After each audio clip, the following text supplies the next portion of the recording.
atomic gigantification was a sweeping Japan nation when along came a dude with an ultra attitude, a Kamen rider who's the greatest kicker of Japan. And of all, man, life's too short now, baby, to not talk big now, baby. Hello, ladies and gentlemen, and welcome back to Kaiju Conversation. I'm Elijah, and what you are about to listen to is a recording of the Godzilla Final Wars 20 Years of Monster Mayhem panel that was recorded at G-Fest 29 on July 13th, 2024, if my memory serves me correctly. It might not. That was a very busy weekend. I recorded this. Actually, I did not record it. Shout out to Nick Crispino of Kaiju Junkie for recording this with lapel mics, so it's nice and crisp and clean. Very much appreciated. Thank you, Nick. This is the recording of the panel. It happened on Sunday. I want to say it was at 2 p.m., 2 to 3, and then I did my Godzilla at 70 panel. So, yeah, this includes me. It includes Nick. It includes Danny DeManna of the Godzilla Novelization Project and Billy Dubose, director of Godzilla Battle Royale. So we have a good time. We talk about the film. We talk about production. We talk about all the fun facts. I hope you all enjoy it. It was really fun to be able to do this panel and help represent Godzilla Final Wars for its 20th anniversary. I love it, and it's so much fun. And I can't wait to share this panel with you guys. So with that, without further ado, let's get into the panel, shall we? My name is Billy Dubose. You may remember me as the director and actor of Godzilla Battle Royale, the fan film. Thank you. My name is Nick Crispino. I'm a New York-based content creator. I run the page Kaiju Junkie on Instagram and YouTube. I'm also a senior editor over at KaijuUnited.com.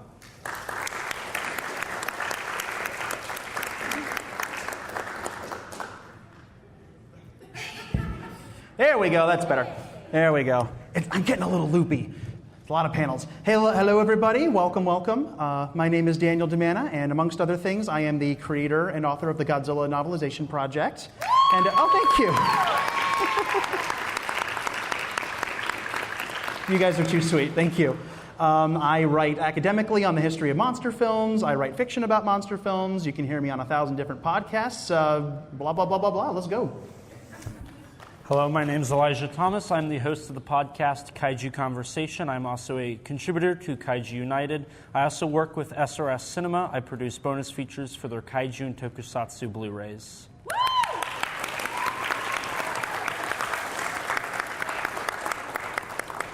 So, did anybody go to the Pickwick this weekend? Yes? Okay. Who went to a sold-out showing of a movie that came out 20 years ago? A lot of us? Okay. Awesome. Now, Although, let's ask, did unfortunately anybody get turned away?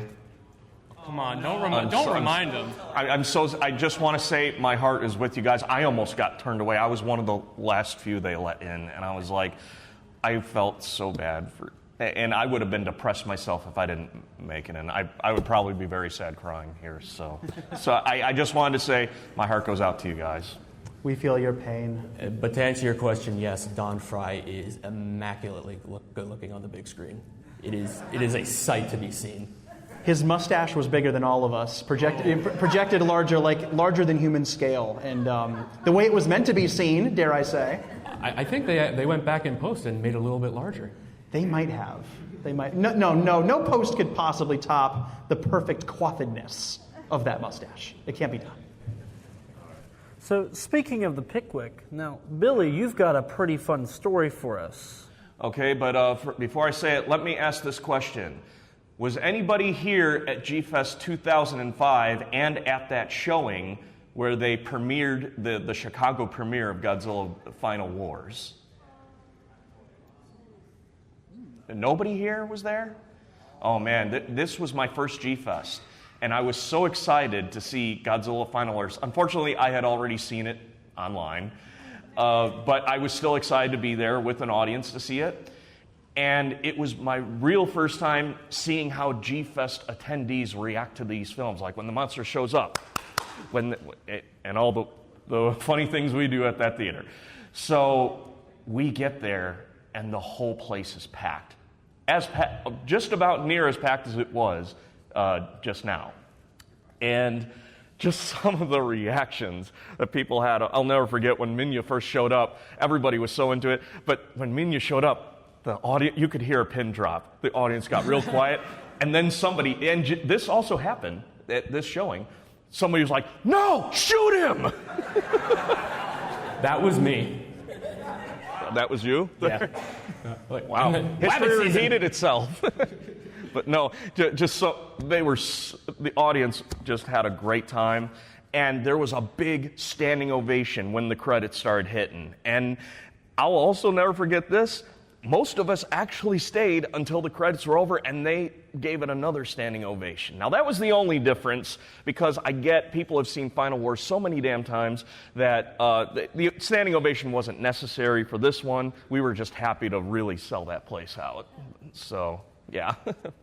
I do love that there were some parts where, because people were getting into it, there were parts where people were actually talking along with the lines. So in the New York City scene with the homeless guy, everyone was going like, "Great, go for it. Oh, it's a big birdie." That's why I love G-Fest. Everybody's just there like, we all seen the movie. We don't need to be quiet. We all know what happens. Let's have some fun. Yeah. Now, speaking of fun, this film, I think, has easily one of the most interesting legacies in the fandom from when it came out 20 years ago to present day. So, Billy, what do you remember about the initial response to this film when it came out? Well, that's the funny thing. Like I said, everybody was applauding it. We were so happy. There was intensity and energy in the air. And then I come back to G-Fest the very next day, and I'll never forget, there were flyers strewn everywhere, like somebody at high school starting a very bad rumor just to cause chaos. There's this, what looks like this guy on his bed, and he looked either sick or drunk or whatever, and the flyer said, "This is what happens when you see Final Wars at the Pickwick." And I'm like, did I not see all you guys applauding this thing? And they're all trashing it. They're all saying, "Oh, that film was awful. I can't believe this is how they have him go out for his 50th anniversary." I'm like, you guys were all applauding it. What are you talking about? Yeah, something doesn't add up here. Someone was just trying to stir up trouble. And another thing, I took several photos of the long line, because people still knock this film today, and it just never ceases to amaze me. But yet, we sold out at the Pickwick. I don't think any other film did that this year, right?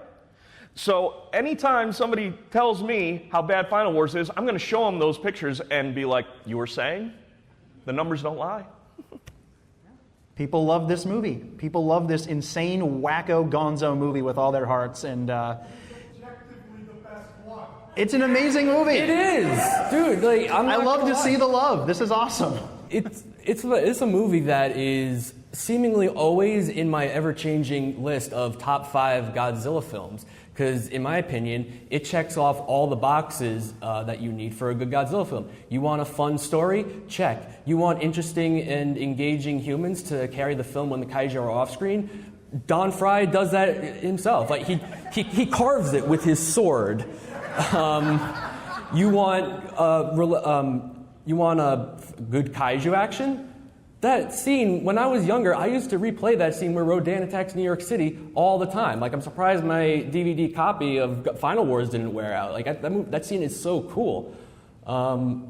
It also was, I feel, the only film in the Millennium era that sort of stood out and really took advantage of the Millennium era being an anthology. Because if you think about it, if you think of the other 5 films, I think they all had their own continuities except for Godzilla X Mechagodzilla and Tokyo SOS. Well, yes, but they all, like, on paper, they all feel like the same movie. Or not on paper, like if you really think about it, they all feel like the same movie. Yes, they tell different stories. Yes, they follow different continuities, but they all feel similar, like the tones are similar, the movie making styles are very similar, and like even down to stuff like the color correction, they're all very similar. Now I'm not trying to trash the Millennium Era films. I love the Millennium films with all my heart, but they really had a missed opportunity when they decided this is going to be an anthology series.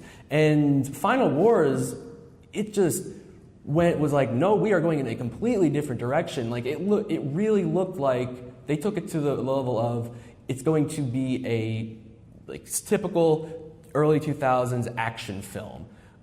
We're going to use digital equipment. We are going to have a completely unique soundtrack. Like Keith Emerson, rest in peace, did an amazing job with those organs and the track that plays when they're fighting Ebra and Kazama flies that plane into the Exilian ship. Like that is just hype music. It's available on Spotify and I put it on my gym playlist. It gets you hyped. But yeah, it really did a great job at standing out in the Millennium Era. And, we talked about it on our -1 panel. So the unfortunate nature of the Millennium Era was that it was created out of fear of the release of the 1998 film. And Toyama, the new producer, kind of rushed the next era of Godzilla films. And it's also important to note, so 2000 was directed by Takeo Okawara, director of Destroya. Was it Mechagodzilla and Mothra? I'm sorry, can you say that again? Tezuka-san? Okawara. No, you're going back. Yes, Yeah. it was him. Yeah. And then you had Tezuka, who directed Megaguirus and then the Kiryu Saga. And then, of course, you have Shutsuke Kaneko doing GMK. Now, Okawara and Tezuka were Toho directors. They worked for Toho. They didn't really go outside of the studio sphere. They just kind of did whatever Toho handed them.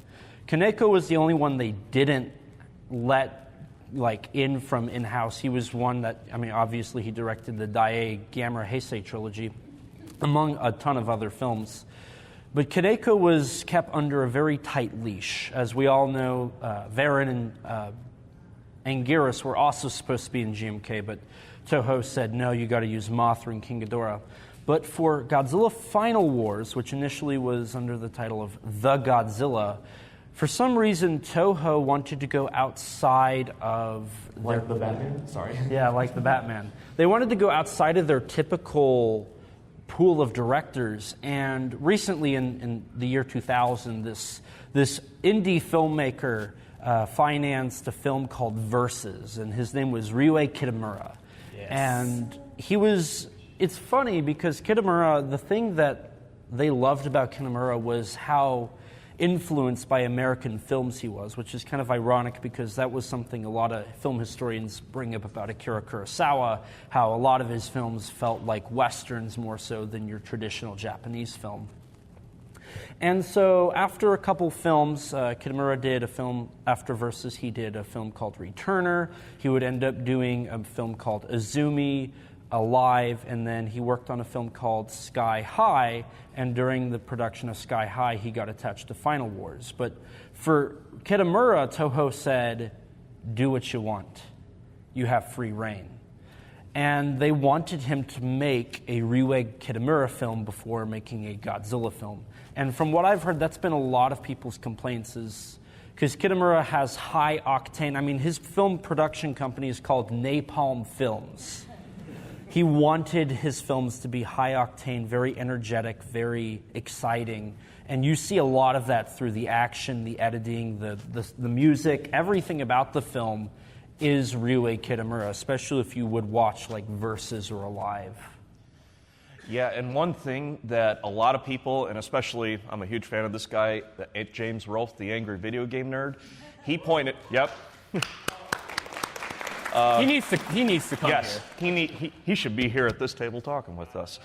But if you have seen his Godzilla-thon review for Final Wars, he makes a good point in that so many of us are used to seeing films with monsters destroying each other and humans talking, whereas this film is monsters fighting and humans fighting, which is a nice change-up for a Godzilla film, finally. That motorcycle scene was awesome. I kind of wish it lasted a little bit longer, not going to lie. So, yeah. Anyway. And I think that's something that this film brings. Like a lot of people, especially younger fans, love the high energy of the film. There's never really a moment where the film stops to breathe. In those few moments, there's some nice personal moments, mainly between Ozaki and another character. But for the most part, they do a very good job at keeping it pretty high energy throughout the film. Oh, yes.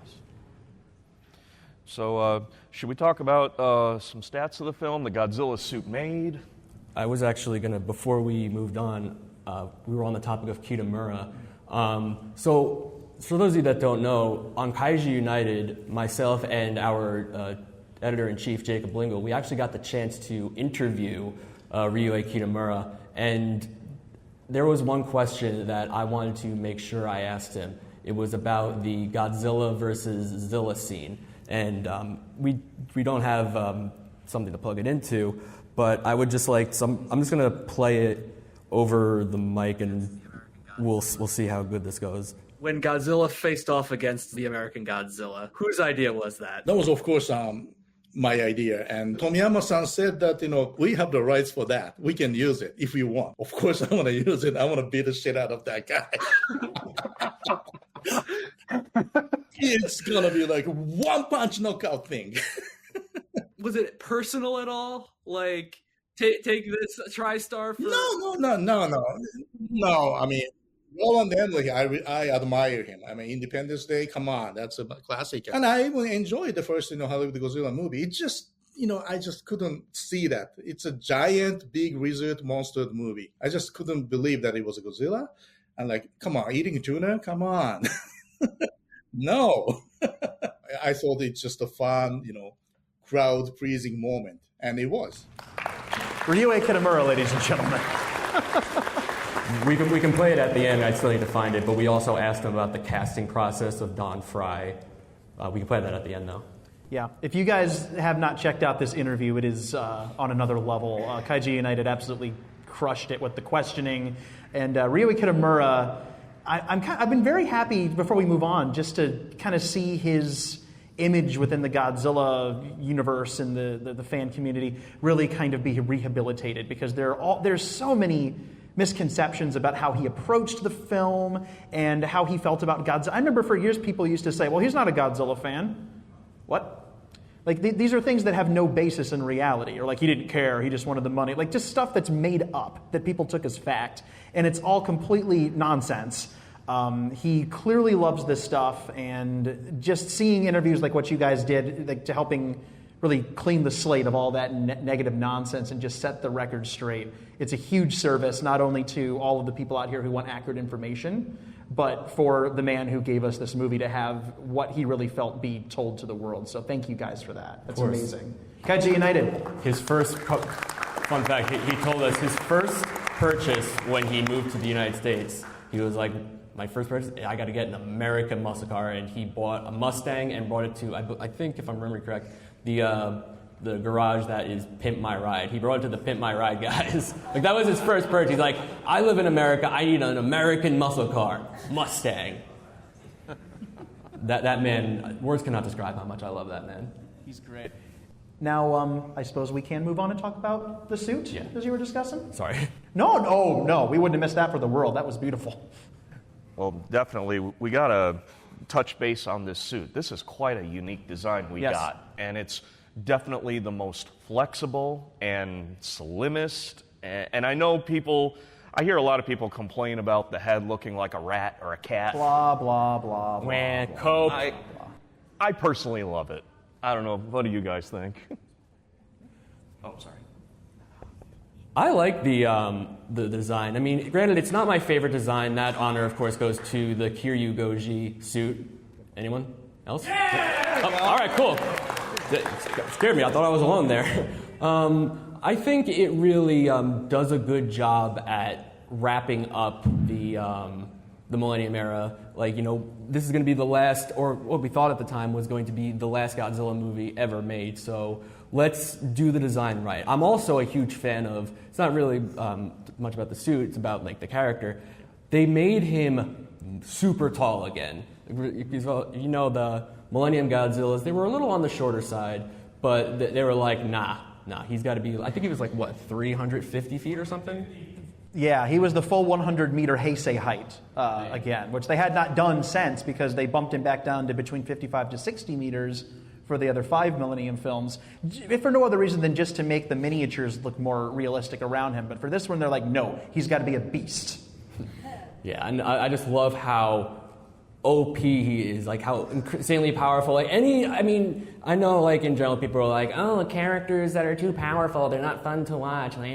But Godzilla Final Wars, Final Goji, man, I don't care. I don't care if I don't care if he's like the One Punch Man of the Godzilla franchise. It is just so much fun to watch him just Sydney, bam, Paris, bam. You know what it's like? He's kind of like the Jason of kaiju. He's just walking around, nobody even hurts him. He's a slasher. Yeah, back to the angry video game nerd. Back to the angry video game nerd. Like he goes around kicking the other monster's ass like a slasher in a horror film. Like this movie is just satisfies my craving for like whenever I'm in the mood for just like a really don't gotta think too hard about it, bat crap insane fun Godzilla film. It's this movie.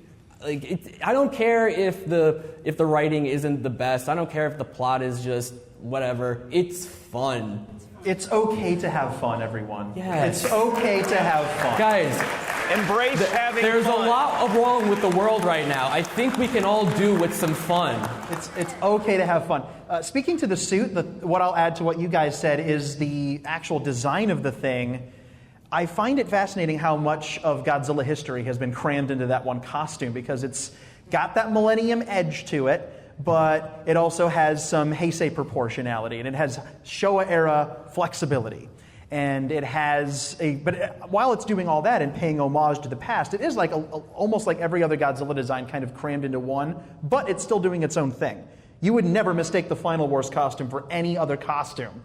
It looks so much like itself. It has that great glare and the great brow. It's actually been very nice to see it return for the Toho short films that have been done recently. Those are great. Yeah.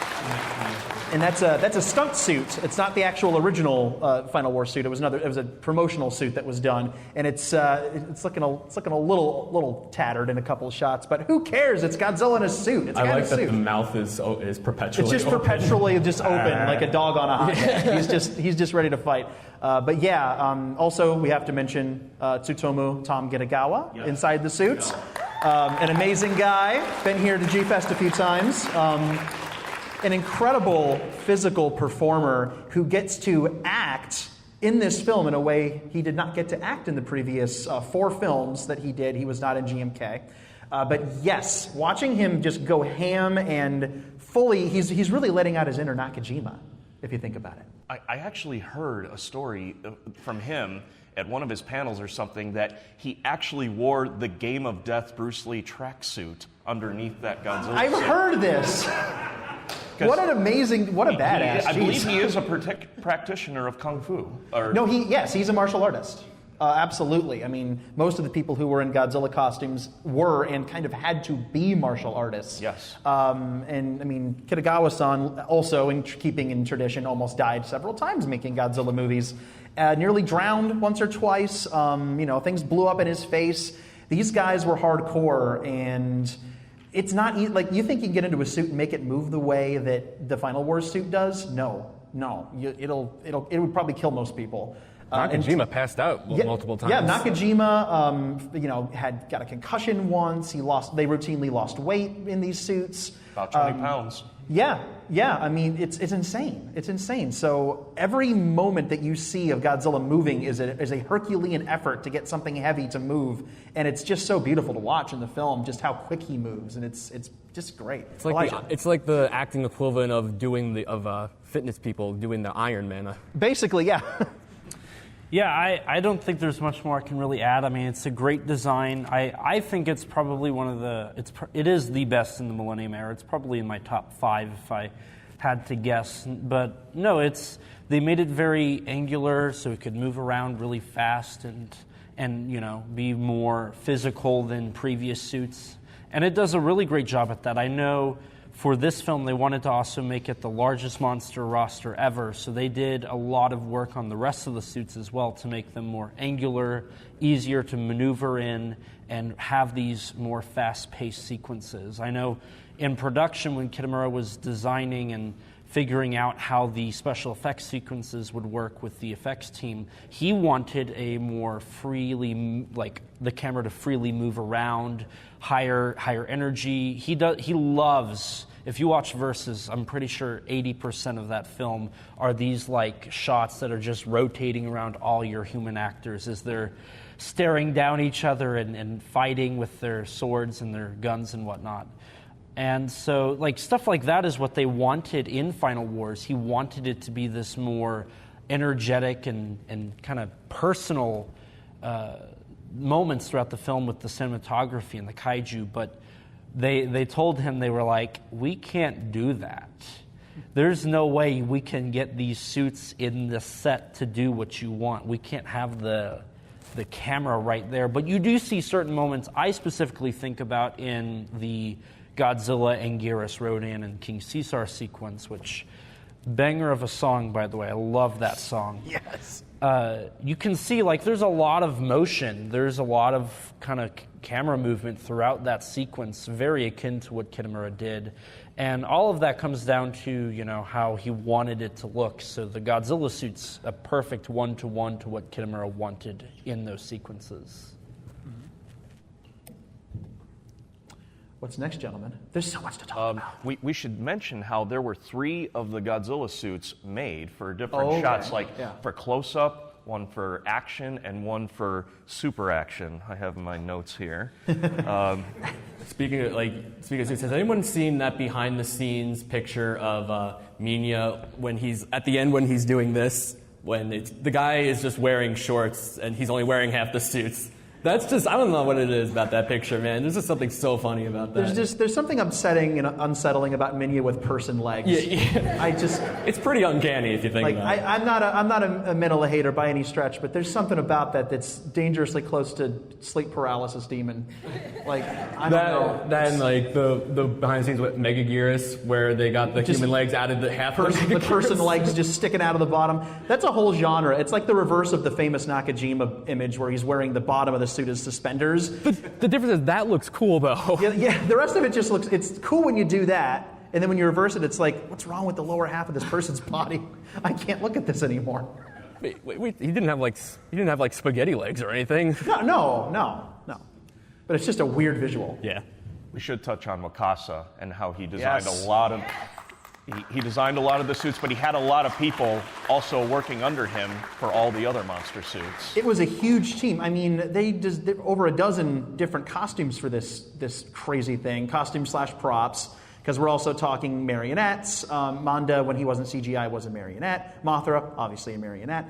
But the insane amount of stuff that had to be done for this, it's crazy. And none of the monsters look any like how they did before. They're all fresh designs. So they had to completely design them differently and then build them. And they also had to build them super flexible. Yeah. You know, like King Caesar is doing weird, crazy kung fu stuff. And Anguirus is both bipedal and quadrupedal. And so they had to design a suit that could be crawled in. And there are scenes, and they're wire assisted, where the suit actor is galloping in the Anguirus suits.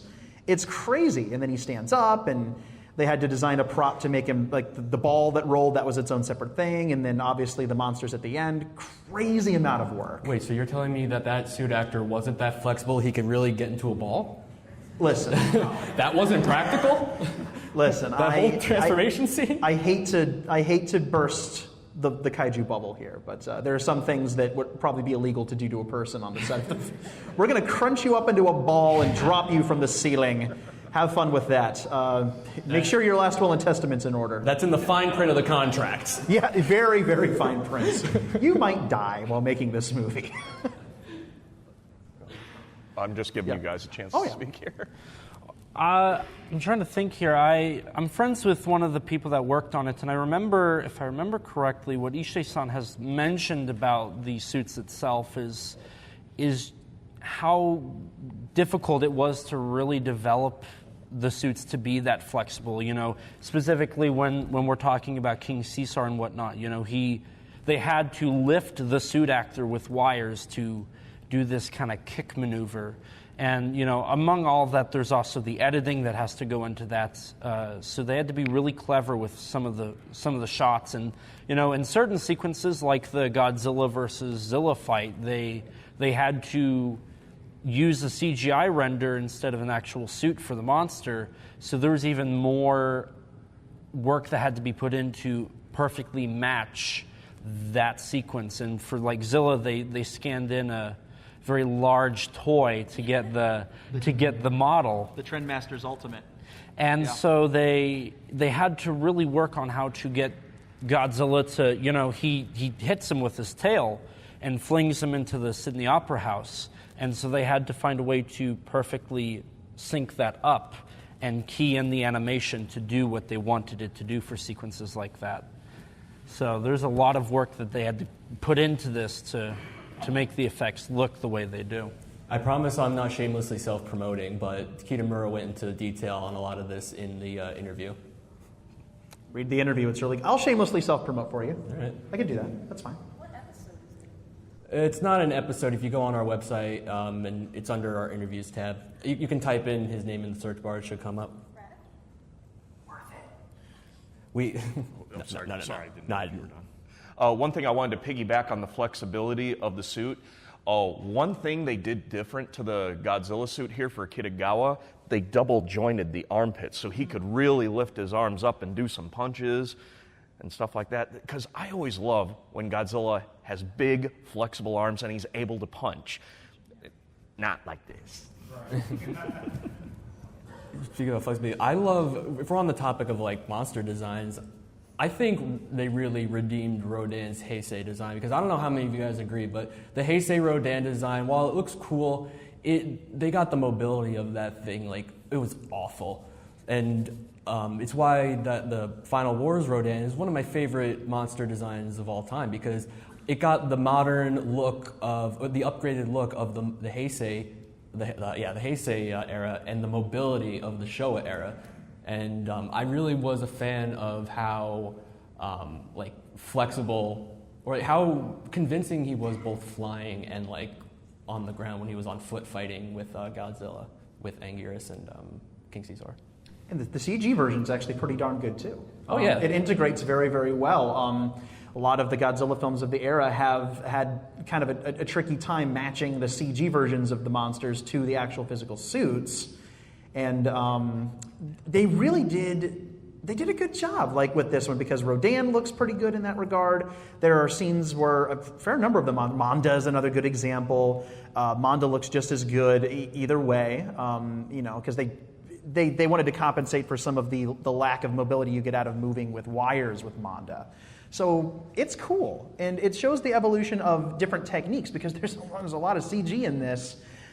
Which also kind of dovetails into the fact that this film, in terms of its legacy, it is clearly not, it's been 20 years, it is not the last Godzilla film they ever made, but it is the last one that they've ever made with suits. So it is still the bookend. Unless you count those short films they've been making. Yeah, I mean the feature length films. But They've obviously used suits again for special appearances in short films, like that great Pachinko video where he fights the GMK Ghidorah, and obviously this exact design came back for the recent short films. There will be a new short film coming in November this year. Yes.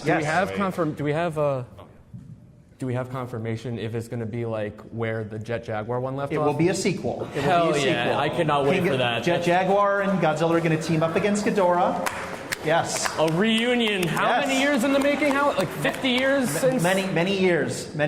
And who knows who else might show up in this thing. I mean, it's 50th anniversary of Mechagodzilla. Yeah. Who knows what they might dust off. Space Godzilla. Yeah.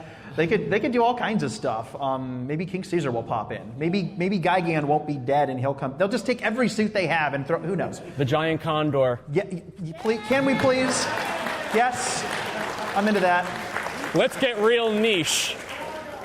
Orga, yeah, I like that answer. It was also kind of the end of an era for a lot of aspects with Toho with this film, because this was the last time they used the big pool that they had used for a lot of the classic films. And I've read how sad of a day that was when they finally deconstructed it after this film. Filled it in with cement.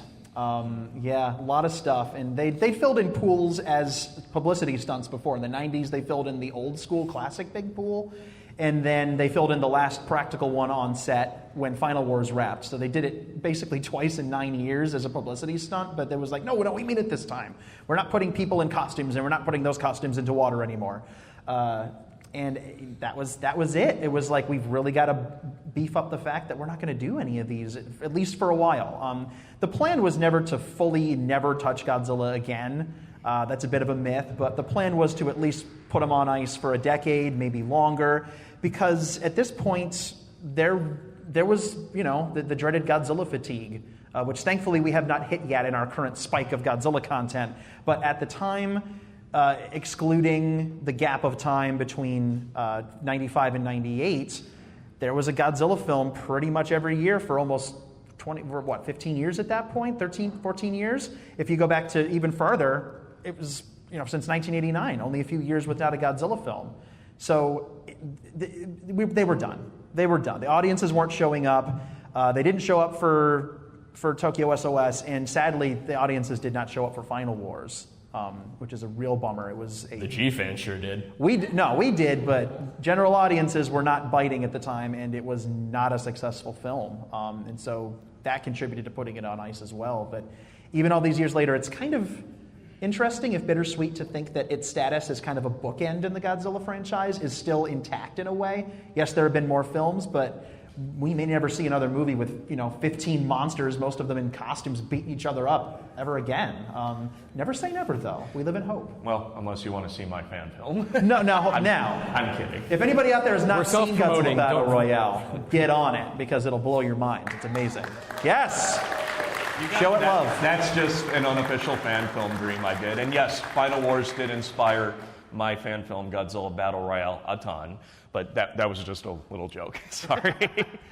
Do you guys think, if we do see something like that, do you think it'll come from America or Japan first? Because we got two countries making Godzilla films simultaneously. We're talking practical? With practical stuff? Practical, Yeah, CGI, might as doesn't well matter. ask I'm that just like Battle Royale. Oh, okay. Like Final Wars, like bring a huge roster of monsters. So I don't think they're going to do that for a while. Not for a while. The issue with that is Final Wars cost a lot of money, and it lost a lot of money. Yeah, Creating that many monsters for a film is not something sustainable, and that's why when you look at the world of Godzilla, there's really only 3 films where they utilize a ton of monsters in it. That being Destroy All Monsters, which originally was supposed to be the original end of the franchise, even though they still had plans. And then you have All Monsters Attack, but 90% of that was all stock footage, so you can't really count that one. And then you have Final Wars, which they wanted to make it the biggest battle royale of all time. And very clearly, that didn't work in favor of the box office. It didn't. For a film that cost 2 billion yen to make, nearly $20 million, it didn't get it back. It didn't get it back. That's a lot. That's a lot of money for a Japanese movie. That doesn't seem like a lot now in the world of Hollywood $200 million budgets. But and to add insult to injury, it was up against The Incredibles and Haru's Moving Castle. Yeah, Howl's Moving Castle. So it was Pixar and not Miyazaki. Yeah, it had to go up against Disney and Miyazaki, so it was kind of a losing battle. Sadly, yeah, timing was a part of it. They could have lucked out with it being the 50th anniversary, but it just was there was too much working against this film, and it happened, and then it was gone. And it was in terms of the film itself, I think we can all agree it's a banger of a way to go out. But in terms of yes, what a great ending. Yes. There is one hypothetical I would like to bring up here. I always wish that this film had the marketing to have a very limited U.S. run, because I think if it had, it might have added to a little bit to the success. I don't know, but what do you guys think? Yeah, it's very obvious that Toho wanted the film to have a Western presence. I mean, they premiered the film in Hollywood. They wanted it to have a Hollywood premiere. But the unfortunate nature of Godzilla at the time was Sony was the one that was handling a lot of the distribution. And after 2000, they basically lost interest in developing theatrical releases for the rest of the films. They initially planned to do their own Godzilla 2000 sequel, Godzilla Reborn, I believe it was, and then they even toyed with the idea of adapting GMK into a US version, but all of that fell through when Godzilla 2000 did not meet their needs, their standards they had for the film. So for Final Wars, it's kind of disappointing because it would have gotten over here in the U.S., I think. That's just me, though. It, unfortunately, like the rest of the Millennium era, it just went straight to DVD a year after it came out in Japan, and that's where it has lived for the last 20 years, pretty much, is on DVD, Blu-ray, and digital. Now, as we're speaking here about the kind of the fallout of the release and kind of what was going on at the time, what do you guys think about the fact that this was the 50th anniversary? Like, this was 50 years of Godzilla. Think about that. That's a long time. Like, a lot of people had opinions of that when it came out, especially with how it ended up impacting the franchise. What do you guys think it did a good job at honoring that legacy? Oh, you want me to go first? I thought you wanted to. I think the best way to gauge the reaction that I've seen over the years of Godzilla Final Wars, people either really hate it or they really love it. Yeah, there's no in between. I don't know how you guys feel about that, but I'm the latter. I loved it. I'm right there with you. I love it. Yeah, I think we all do. I think this is a film that has. It's what it is. It's very, very polar, right? It's very, very polar. This is either a film that speaks to you or you want nothing to do with it. While we were watching, or after I returned after watching the film at the Pickwick, I may have surreptitiously recorded a little bit of it, just a couple of the big crowd reaction moments, and I threw a couple of them up on my Twitter page. Yes, I'm calling it Twitter. And there we go. No. We love X. We love X. You know, the joke was there, and I didn't take it. I went right for that. No, thank you. You got my back. And there was a comment left on one of my videos I threw up that said, "Oh man, if I'd have been there, I'd have been asleep in 5 minutes. It's so boring." What? I respect your opinion, but what? So it really goes to show you that either this is a film that hits home for you or you want nothing to do with it. There's no real middle ground. And I mean, we're exaggerating. Clearly there are people who are lukewarm. But what you hear is mostly exuberant praise or get this thing away from me. And it really is interesting. It's one of only a handful of Godzilla films that I would bifurcate like that so clearly down a love and hate thing. But I'd like to think that the joy that this film put out into the world by it existing is perhaps a little louder and a little more impactful than the people who didn't get anything out of it. And I think it is a heck of a way to celebrate 50 years. I think it ended things in a unique way. It's not like any other Godzilla film before or since. I think it ended things in a respectful way. And I'm going to cite as my evidence for this a favorite moment from the film. Elijah, you and I have talked about this moment. I think you know where I'm going with this, and feel free to weigh in. But there's a moment during that big progression to Tokyo. It's the moment after Kamakura has been Jason Voorheesed. The old gentleman, the hunter, and his grandson and Minala are watching, and the little boy asks this very simple question: why is this happening? Why is Godzilla destroying the city? And the depth of Godzilla is explained in that moment. The meaning behind Godzilla is explained in that moment. The metaphor comes back. In a movie that's been just crazy action the whole time, the soul and the meaning of Godzilla peeks through in that moment, and the old man says, there was a great fire, Godzilla was angry, and he will not forgive us. That monster will never forgive us.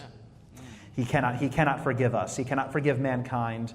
There is a grudge that is being held, and that is why he is here. And that is as much a metatextual thing as it is an in-universe thing, because 50 years of Godzilla, he still hasn't forgiven mankind for the sin of atomic war. He still hasn't come to terms with it. And we haven't stopped fighting him back, because it's a two-way street. And at the end of the film, the monster stares down our characters, and the characters stare right back. Guns raised, swords, like that's going to do anything. But it's symbolic. Worth a try. It's worth a try, and it's symbolic. It's symbolic. It's part of the metaphor, and you get that great moment with the little boy. Forgive. Hold your hands up, and then Minilla holds up his arms, and in that moment, the moment the music fades out and Godzilla turns. I get oddly emotional seeing that because it feels like something has ended. It feels like something deep and traumatic has been moved on from. Not forgotten, because the horrors of war that inspired Godzilla should never be forgotten. That's why GMK exists, right? Don't forget or you're doomed to repeat it. But maybe it's possible to heal.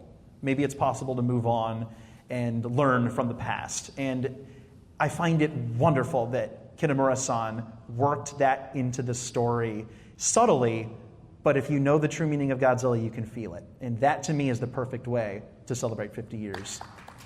Hear, hear.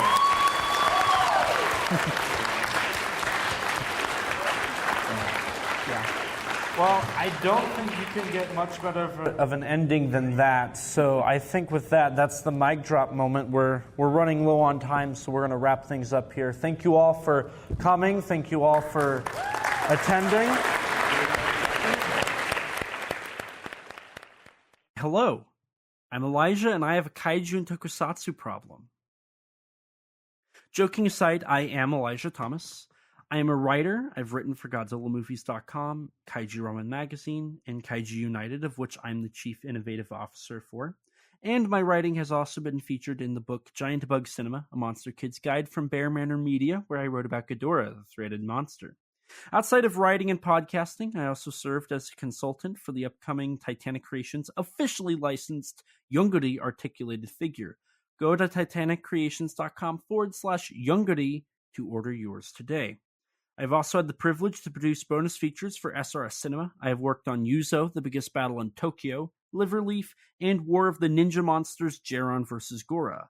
You can order these Blu-rays on srscinema.com. I'm also a filmmaker and YouTuber. You can check out my stuff on my YouTube channel, ET13 Productions, where you can see some of my short films and older YouTube videos, along with an ever-growing playlist that features all of my appearances on YouTube. I did actually just upload my 2021 short film, The Invisible Teacher, a student short film I made in high school, to my YouTube channel. So now that marks, I think, four short films that are on there. I got 2 more I can drop on there, and I got one I got to finish that I shot a couple years ago. But they are slowly starting to trickle out, so definitely check those out. You can also check out my action figure photography on my Instagram at ET13_productions and my X, the artist formerly known as Twitter. Thanks, Danny, at the same handle. And as for the podcast, don't forget to rate us on iTunes. That boosts our ratings and helps us get recommended to more people just like you. If you don't have an Apple device, which I don't blame you, I don't. That's actually a lie. I'm literally rating this off of a MacBook. But you can rate us on Spotify. To stay up to date with all things Kaiju Conversation related, head over to www.kaijuconversation.com to find all of our episodes, social media, news, and updates, along with a new section to the website, Upcoming Kaiju Films, that covers all of the upcoming confirmed and rumored Kaiju films that are available to be acknowledged. Follow us on Twitter at KAIJU_CONVERS. If you don't have Twitter, you can follow us on Instagram or like us on Facebook. If you're like me before podcasting and you don't have any social media, lucky you. You can email us at kaijuconversation@gmail.com, all lowercase, all one word, you know the drill. And as always, we'll read your reviews on air for everyone to hear. We also have a Teespring store. Eventually, we're going to have original artwork on there, but until then, you can sport our awesome logo on a t-shirt and maybe even a coffee mug. If you'd like to chat with us, check out our Discord server full of others that have similar interests to you. Recently, there is a discussion about Bandai and Tsuburaya, based off of the recent announcements of Bandai and Toho. People have been talking about Bandai and Tsuburaya in that relationship. It's a great community full of great people. Don't forget to subscribe to our YouTube channel and hit the bell so you can be notified anytime we upload a video. We sometimes post exclusives to the channel, like bloopers for episodes or minisodes talking about news or other subjects. We also have an interview with Mechagodzilla designer Jared Krzyzewski on the channel, and I definitely butchered his name. I'm so sorry for that. And a huge thanks to Rex for editing all of these episodes and all the other content we upload. His links can be found in the description below. Along with Rex, we'd like to give a huge thanks and shout out to Danny DeManna of the Godzilla Novelization Project for his amazing vocals on our theme song. You can support him by following him on Twitter at Danzilla93_GNP or visit his website, GodzillaNovelizationProject.com. And a huge thanks to Gratton Conwell from the podcast Giant Monster BS for composing the music for our theme song. You can support him by following the podcast on Twitter at Giant Monster BS or on any podcast platform under the name Giant Monster BS. And with that, we're going to wrap things up here. So thank you all for listening. And as always, please remember, life's too short to not talk big. Bye, guys. We are set, we are in debt, there's nothing to sweat. Life's too short now, baby. They're not big now, baby. Conversation. His name's Elijah, baby. And also Rex now, baby. We love those kaiju, baby. And you will too now.